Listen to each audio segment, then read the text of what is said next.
Good afternoon, everyone. We are live here at Andreas here in Charlotte, North Carolina. We're at Porsche 944 Specialist Shop. And today, I'm just going to be hanging out with you guys. See, we got some new shirts on the website. Be sure to check that out. We also have a 27,000 mile 924S here getting some service done. We'll be taking a look at that today. We also have the new head, well, the head replaced or rebuilt for this car here that we're going to be getting on. So I hope everybody's having a nice day. It's nice and cool here. Raining on and off, but not too bad. It's better than the heat we've had the past couple of weeks. So I just want to welcome you all here.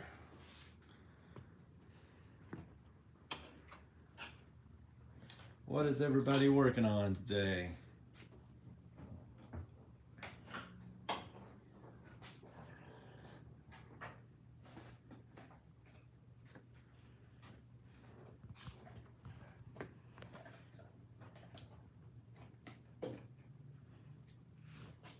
Flip this around and let you guys see this car here. So from what I understand, it's been driven on and off over the years. Just still has very low mileage. Yeah. My ring camera going off, but nice original 924S here. As you can see, it needs new spark plug wires. Balance shafts were a little bit out of timing. We got those fixed now.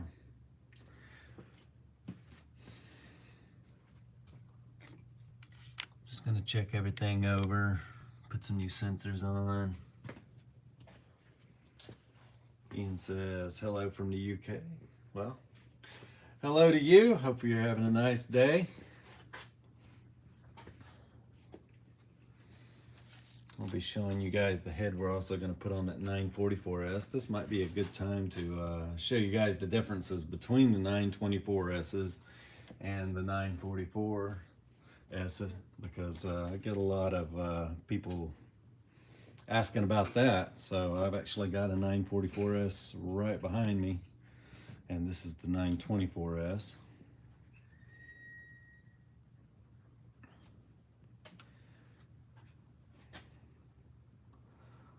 Well, thanks, Antoine. He says it's a nice car. It's not bad at all. Just needs some maintenance done. I'll take you guys inside here and show you guys the interior. We got the hatch open, so this was misaligned over here, making it hard to open. We got the car kind of up right now, so that way we can work on it. We had to remove the belly shield and put a new exhaust on there.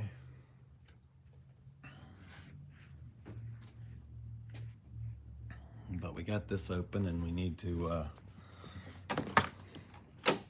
get that fixed, but the car needs to be level before we can do that, because if you adjust it now, then it's not going to be right when it sits level. The body twists just a little bit.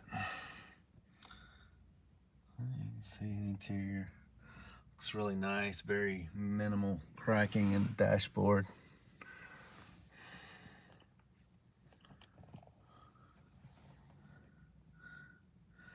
$27,000 original miles, and it shows.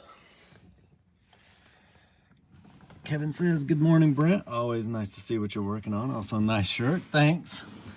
Yeah, got something different every week. And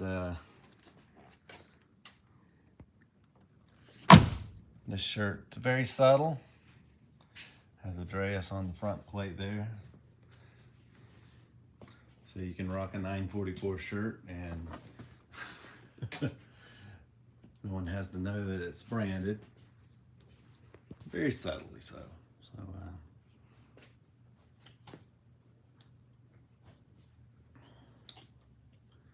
Someone asked 944 Turbo Cup. We had one here a couple of weeks ago. I don't have it here anymore though. I was just in to get some stuff done very quickly and it's out. But yeah, I've seen a few Turbo Cups, but we don't have one here at the moment.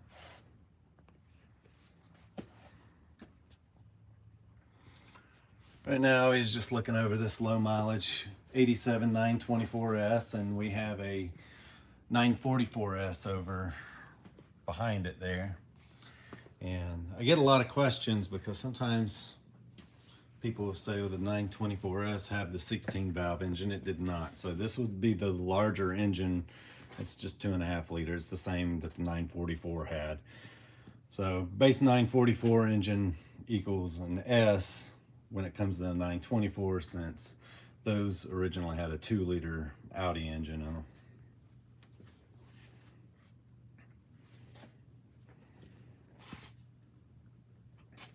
Happy Fox says hi.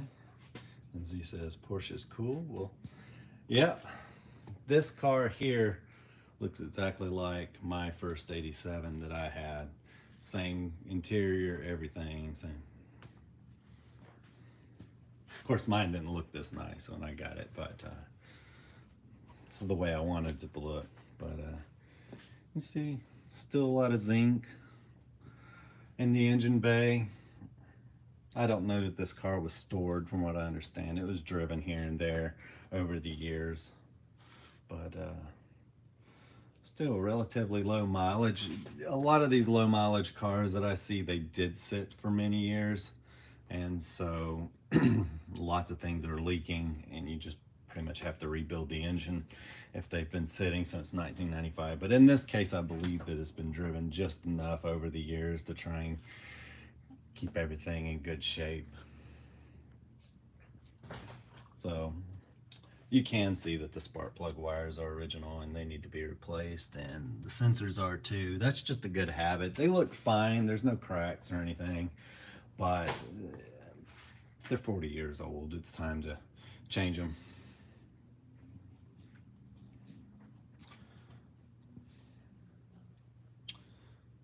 The throttle body is original. That is what the 924S has.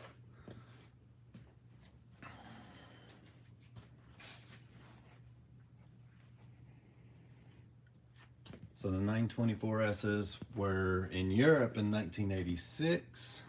That was their first year over there. And then here in America, we got them in 87 and 88. We got someone just trolling in the comments. But yes, this is an all original engine. This is how a 924S came.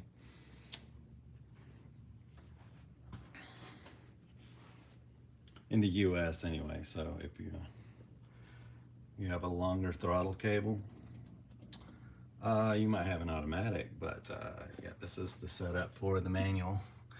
With the automatics, you would have had a throttle cable that came out, looped around, and then it goes all the way down to the passing gear on the automatic trans. But on a manual car, you didn't have that. You can see it's blank there. And this cam is also different on the automatics.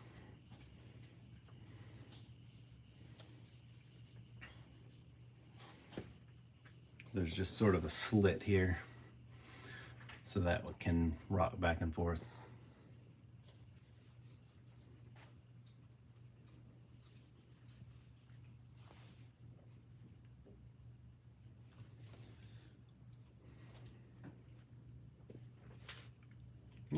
Yeah, that's pretty much what we do here. We just kind of hang out and take a look at these old cars, and we look at some of the differences between them, and just discuss everything. And like I say, I get a lot of comments. They'll say, oh, the 924S, so that had the 16 valve engine. No, that was just the 944S. So in that case, you had a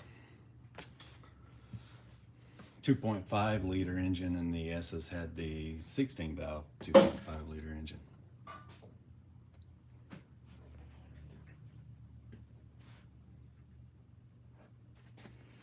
Yeah. So yeah, if you had an automatic, you'd have a cable that came all the way around like that. But Otherwise, this is for the manual cars. And I've actually got a couple of videos up on my channel of where we were working on an automatic 924S at one point, and a few other automatic cars. That'd be another thing that I could do. I could probably show off the difference between an auto car and a manual car, put them side by side. So what's the plan for this? Yeah, we're just doing some light maintenance. This is all original car. Just basically clean it up, get some new spark plug wires, new sensors. The balance shafts, the belts were done and the balance shafts were a little out of time. And so we got that timed up. And the exhaust had rusted off over the years. So we put a replacement factory exhaust on here.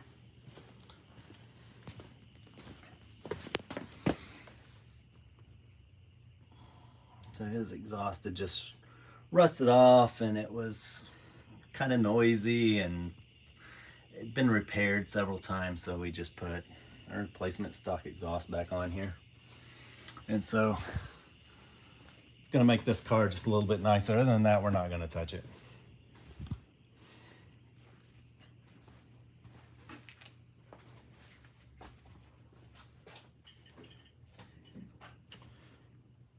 But yeah, that's the 924S, and then like I said, we have a 944S over here. We have the head off of it, but I did get the head back from the machine shop this week. They had to repair it.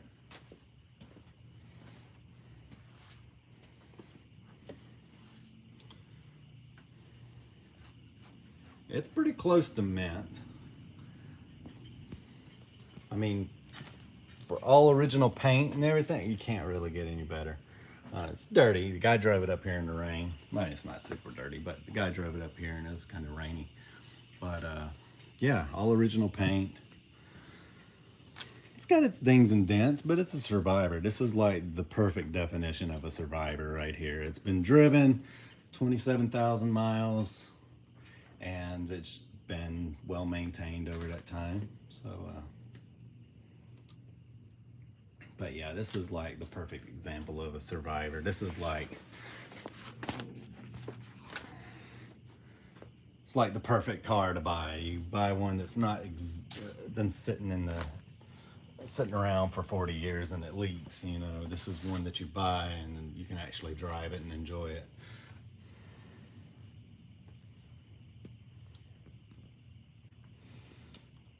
Felipe says, I just got an 87 924S and was wondering if it's just a fuel delivery issue. Starts and runs well for a minute, then stutters and dies. Could be. I've also seen the computers when they're going out start to do that. So it might be a deep dive into figuring out exactly what's going on. It could be, I'd start with the basics. Do a replacement DME relay and just see if that's it. And then see if the fuel pump's cutting power or something along those lines, and then you can move up to the more complicated stuff. But we always try and sort of start with the easy stuff. So we had a 944 turbo come in just last week, and the guy's like, I've replaced everything in this car and it won't start up. It was running fine when we parked it around 1997 or something, and maybe it wasn't that long ago, but it'd been a while. And we started with the basics. We went over everything, even though he had already checked it, and it turned out being his KLR. So on the turbos, you have an extra computer that controls knock, and it advances spark or removes spark, takes it out. And I use the word because YouTube, but it's a sad world we live in sometimes. But but yeah, it controls the spark, and so we put a new, I just had a replacement KLR sitting around, put that in, car fired right up. And so just start with the basics. You never know, might be the easiest thing in the world that's causing it. But sometimes even a fuel pressure regulator will cause that. If I start up fine and then it just spikes fuel pressure and shuts back off. But I would work my way up to that. I would start with just the simple things like the relays and stuff first.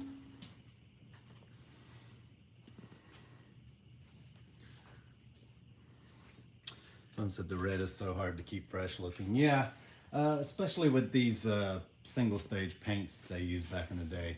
They required to, you pretty much had to wax them every 3 months, especially if they were going to sit outside. Kevin says, is it possible to change the oil cooler seals on an early 944 without removing the headers? I've seen mixed answers online. So I've heard that people have done that. I'm not going to try that though. I've heard that people have done it. The way we do it here is when we do the front of engine services here, we just go ahead and replace all the seals, including the oil cooler seals, and we've got the water pump off anyway.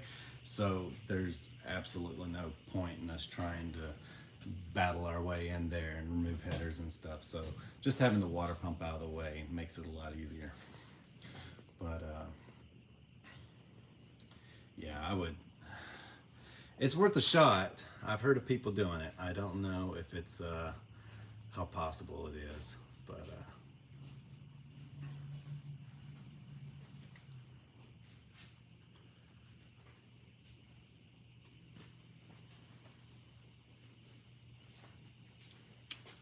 Happy Fox says yes, it's absolutely easier with the manifold off. Yeah. All right, so I'll take you guys over here and we'll show you this 944S head here. So this is what the 944S head looks like. And this journal here was a little scarred. I don't know if trash had got in it at some point or ran low on oil, but we ended up having this repaired. I haven't taken it apart yet. We got to do that to put the chain and the pads and everything back on here. But the worst part of this, worse than this, surprisingly, was that this corner here was broken off the head. And we had that welded back on. So this was hidden behind a bunch of JB weld.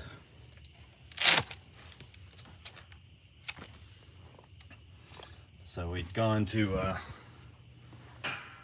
put the intake back on, and we pressure tested the system, and we saw coolant leaking out around that area, and we sent it off to have it fixed.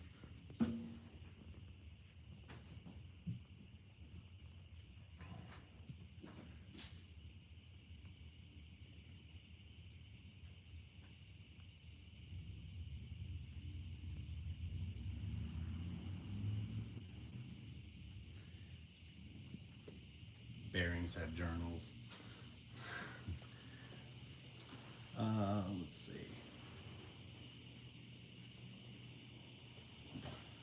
So Adrian asked, when you do a reseal service, do you pull the engine? About to start ordering parts.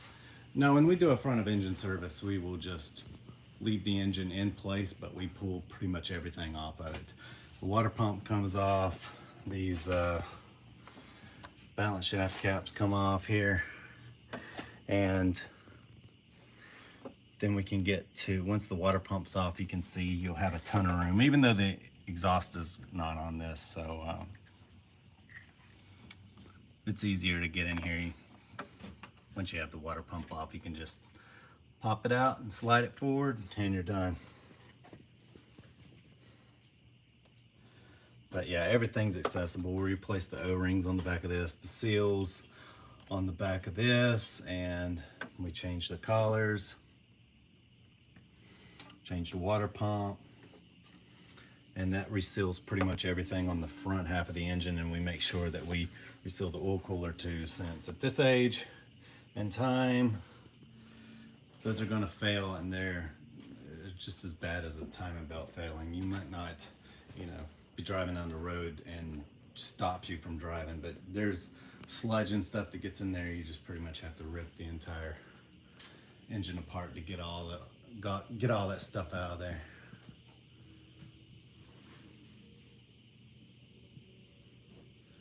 Andreas asked, how's it? Yeah, we get about 5 calls daily, and cars just showing up, so it gets a little out of hand. So business is very good.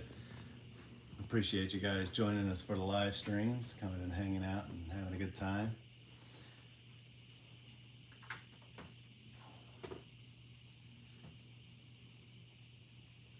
So with this 924S, he had the motor mounts replaced already. When he did the belts, they did the motor mounts, so that wasn't something that I had to worry too much about. I did drive the car beforehand. A lot of times, you know, we get cars in, we're worried about the timing belts breaking, so we don't drive them that often. But in this case, he had a vibration, and so I had to look and see what was going on. It was around 4,000 RPM. Typically, if you have a, keep having my ring going off, but typically if you have a vibration at low RPM at idle, the engine's shaking violently, and everything's on time, that's going to be your motor mounts. But it'll typically, in a 4-cylinder, once you raise everything up, then when RPM, then it's going to be getting into it's going to smooth out. Sorry, someone come in the shop.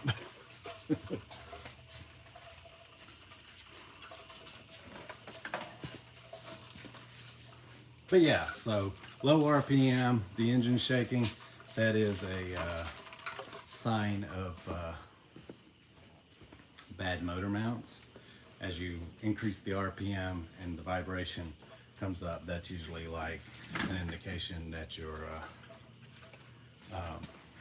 balance shafts are out of time. So, all right, let me get back. I'm getting a little distracted here. But let's see.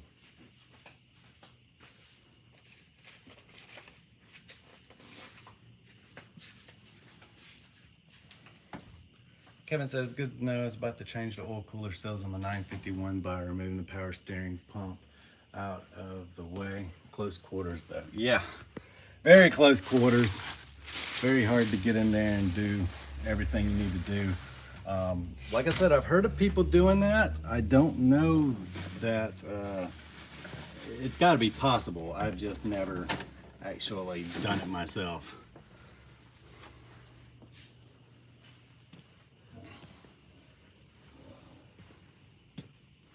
Do the oil cooler seals go out while sitting? Yes.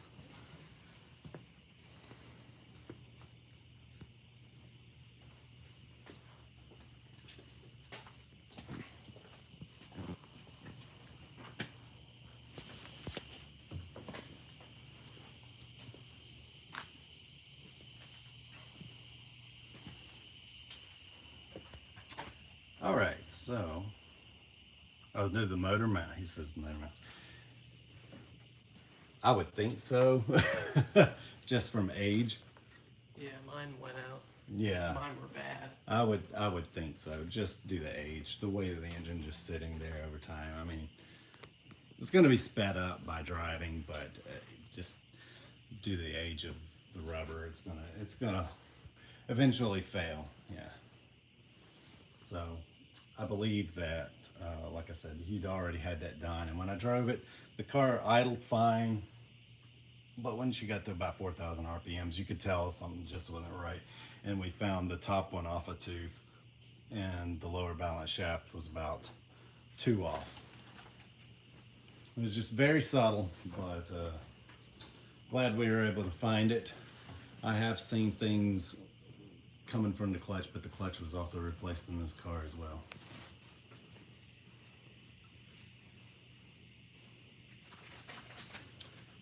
So how is the 944 Fest prep coming along? We're getting really close. I got a lot of cars that people were wanting done before 944 Fest, so I haven't had time to prep yet. Probably gonna wait till the last minute like I do every year. I usually wait. It sometimes happens like very last minute because I think a lot of these guys in here are trying to make it to the fest.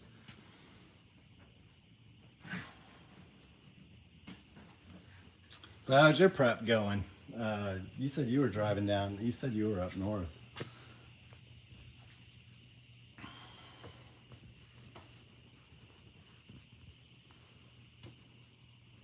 J Daddy says beautiful machine. Thank you very much. Hope everybody's having a wonderful Sunday and getting ready for 944 Fest. That reminds me that we actually got some new posters we're going to be giving away at 944 Fest this year. So you can see my 944 Fest poster here. And then this is the one we're going to be giving away right there. So everybody that attends will get one of those. And also some special stickers.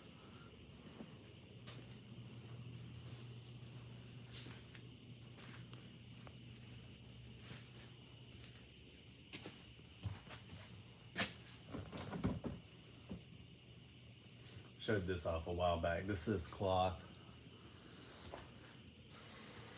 Special for being a sponsor.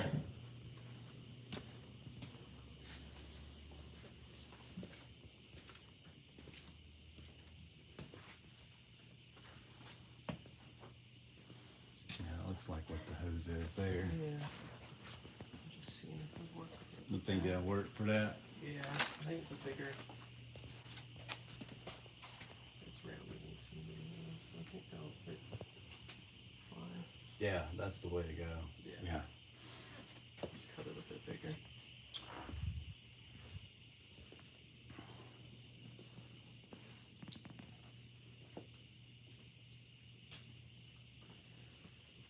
Dennis asks, have you ever pulled a motor without the cam tower on?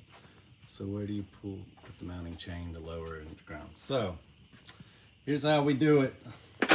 We take the head off too. So at that point you've got all these nice studs to work with right there.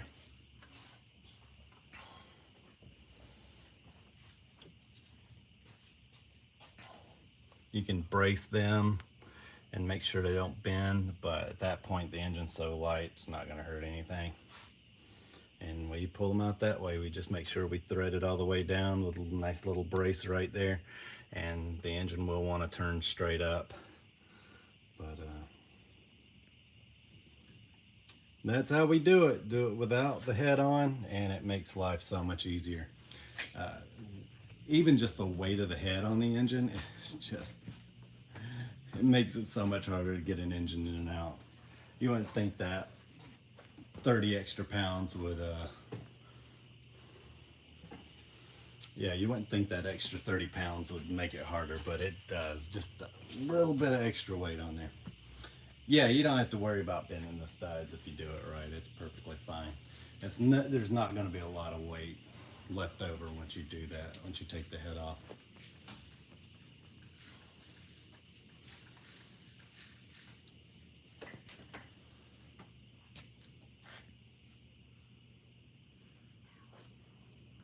Why is your channel named Andreas? I've been watching for about 6 years, so it's just something I made up to be unique.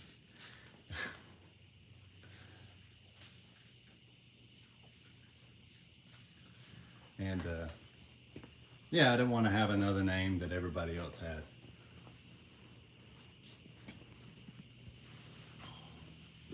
I could have named myself Underground Racing or whatever, and just like there's 500 of those. So I came up with something unique. Sounded unique, sounded different.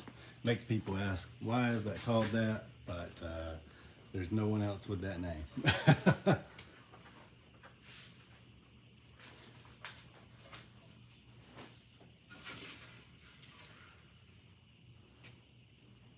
Yep.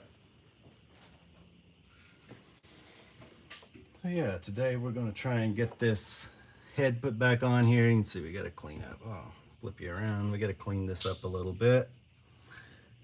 And put the new head gasket on. We got some new seals for these. On the S you have O-rings here instead of exhaust gaskets. I believe everything else on this car was changed. Nice looking car. Everything looks to be in good health other than that crack on the head, and then we found that scored bearing journal once we had that off.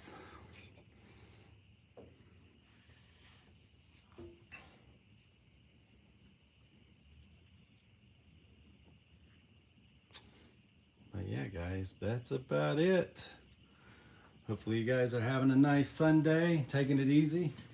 And we're gonna get back to work here. Thank you guys for coming and hanging out. And we'll see you next week. Have a good one.